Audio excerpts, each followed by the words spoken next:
स्वागत है दोस्तों। आज के टॉप एमसीक्यूज़ के भाग 2 में बहुत ही शानदार क्वेश्चन आपको देखने को मिलेंगे और इन प्रश्नों के माध्यम से आपको कुछ नई जानकारियां भी मिलेंगी।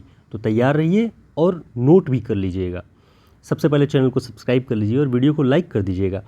पहला प्रश्न है, जयशंकर प्रसाद जी की रचना कामायनी में किस दर्शन की अभिव्यक्ति दिखाई पड़ती है? ऑप्शन बौद्ध दर्शन, बुद्धिवाद, आनंदवाद, अद्वैतवाद। तो इसका जो सही उत्तर है आनंदवाद। जयशंकर प्रसाद जी की रचना कामायनी में आनंदवाद दर्शन की अभिव्यक्ति दिखाई पड़ती है। अब इसके बारे में महत्वपूर्ण बात भी जान लीजिए कि आनंदवाद शैव दर्शन का शब्द है। ये कहाँ से आया है? शैव दर्शन से। आनंदवाद का मूल रूप कहाँ दिखाई पड़ता है? उपनिषदों में। तो ये बातें आपको दो मोटी मोटी ध्यान रखनी है। अब आनंदवाद का उद्देश्य क्या होता है? साहित्य सृजन का उद्देश्य भी आनंदवाद की प्राप्ति माना गया है, जिसमें मनुष्य अपनी समस्त शक्तियों का समुचित उपयोग करके, देखिए दुरुपयोग नहीं, समुचित उपयोग से आनंद की अवस्था को प्राप्त कर सकता है। यानी उसके पास बुद्धि, श्रद्धा, विवेक, इस तरह के जितने भी भाव हैं उन सभी भावों का समुचित उपयोग करके वो आनंद की अवस्था को प्राप्त कर सकता है और यही साहित्य का उद्देश्य भी माना गया है। इसी दर्शन को आनंदवाद की प्राप्ति कहा जाता है और जयशंकर प्रसाद की इस रचना में ये दिखाई पड़ता है। तो मोटा मोटा आप समझ गए होंगे आनंदवाद कहाँ से आया है, ये शब्द कहाँ दिखाई पड़ता है और इसका क्या भाव है। अगला प्रश्न है, अलवार भक्तों का संबंध दक्षिण भारत के किस राज्य से था? तो सबसे पहले आप ध्यान दीजिएगा, अलवार भक्तों का संबंध कहाँ से है? दक्षिण भारत से। अब दक्षिण भारत में किस राज्य से?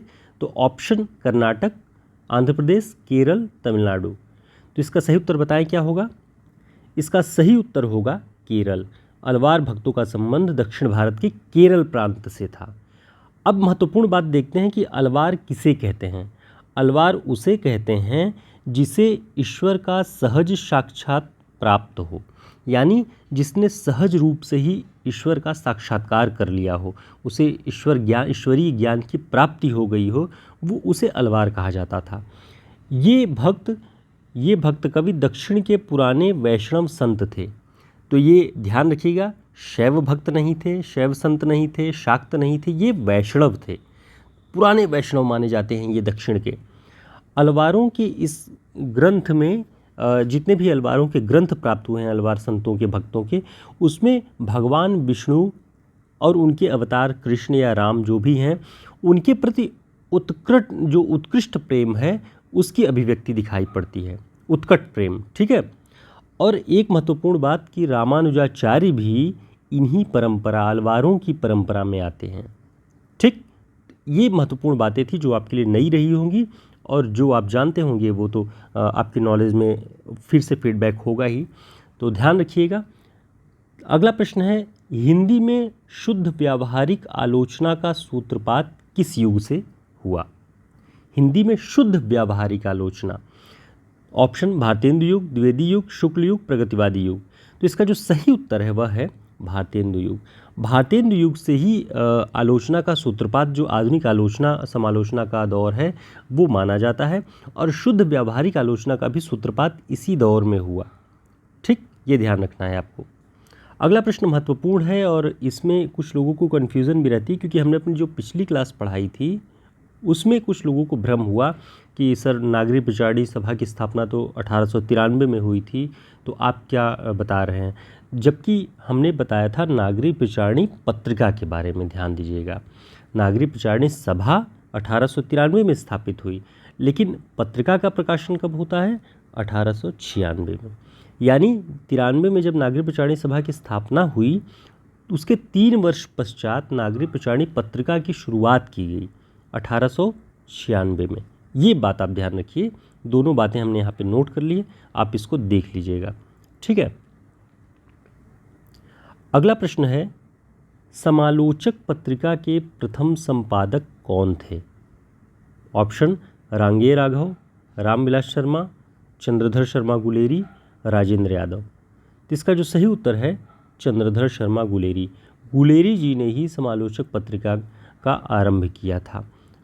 सन 1902 ईस्वी में। यह पत्रिका मासिक होती थी, मासिक रूप से प्रकाशित होती थी और कहाँ से? जयपुर से। सन 1958 और 60 के बीच में रामविलास शर्मा भी इस पत्रिका से जुड़े और उसके संपादक रहे। ठीक, तो जब प्रथम संपादक समालोचक के पूछे या पत्रिका की स्थापना, तो गुलेरी जी का नाम ध्यान रखना है आपको। ठीक है दोस्तों, इस तरह के सभी नोट्स हमारे हिंदी साहित्य के शॉर्ट नोट्स में उपलब्ध हैं। सारा कलेक्शन प्रश्नों का इस तरह का है, वन लाइनर प्रश्न हैं, महत्वपूर्ण कवियों रचनाकारों पर स्पेशल नोट्स है। तो आप इसे PDF और प्रिंट दोनों में हमारे इस नंबर पर संपर्क करके प्राप्त कर सकते हैं। अगला प्रश्न है, रामविलास शर्मा की किस रचना को साहित्य अकादमी पुरस्कार प्राप्त हुआ? ऑप्शन में कई किताबों के नाम दिए गए हैं जो सब के सब रामविलास शर्मा जी की ही पुस्तक है। आपको ये ध्यान रखना है, इसी के बहाने आप इन चारों पुस्तकों के नाम भी ध्यान रखिए कि ये शर्मा जी की पुस्तक है, रामविलास शर्मा जी की। लेकिन इनमें से किस पुस्तक को साहित्य अकादमी पुरस्कार प्राप्त हुआ? इसका सही उत्तर है निराला की साहित्य साधना। ये रामविलास शर्मा जी की पुस्तक है, इसे साहित्य अकादमी पुरस्कार प्राप्त हुआ। इसके कुछ रोचक तथ्य देखते हैं कि निराला की साहित्य साधना 3 खंडों में प्रकाशित हुई है।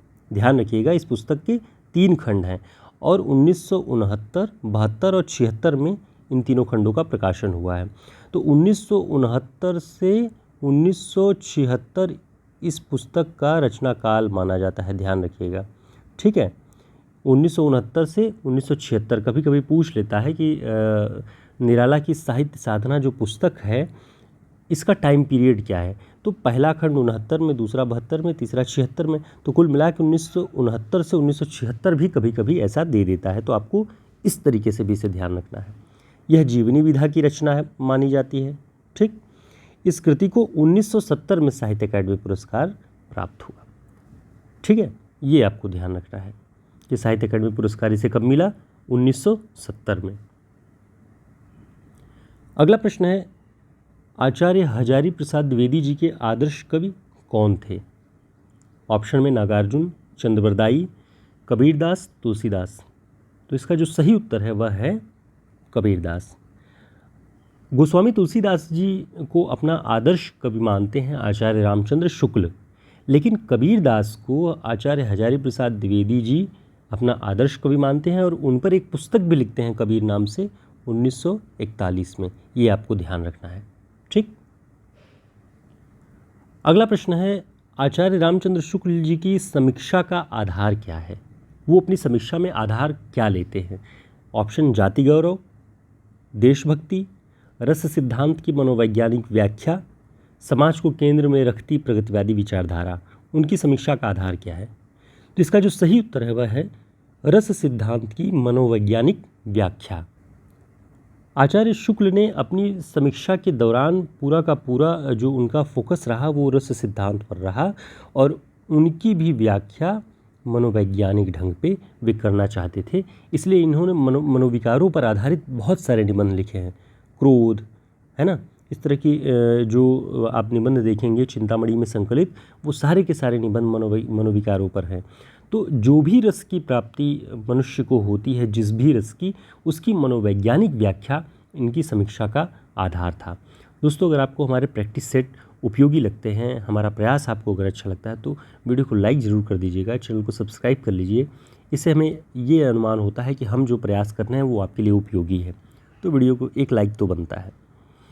अगला प्रश्न है, हिंदी में साक्षात्कारों यानी इंटरव्यू विधा की परंपरा किससे मानी जाती है? बहुत महत्वपूर्ण प्रश्न है और जहाँ इसका सीधा सीधा कहीं इसका उत्तर नहीं मिलता है, लेकिन ये अमरनाथ जी की पुस्तक हिंदी साहित्य की जो पारिभाषिक शब्दावली है हिंदी की, उसमें इसके बारे में बताया गया है कि साक्षात्कारों की यानी इंटरव्यू विधा की परंपरा किससे मानी जाती है। तो इसका जो सही उत्तर है बनारसीदास चतुर्वेदी।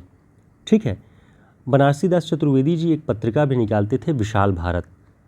विशाल भारत पत्रिका किस सन से निकल रही है, कब से प्रकाशित हो रही है, इसका कमेंट करके आप ज़रूर बताइएगा। अगर आपको जानकारी है तो ईमानदारी से बताएं कि किस वर्ष से इसका प्रकाशन शुरू हुआ है।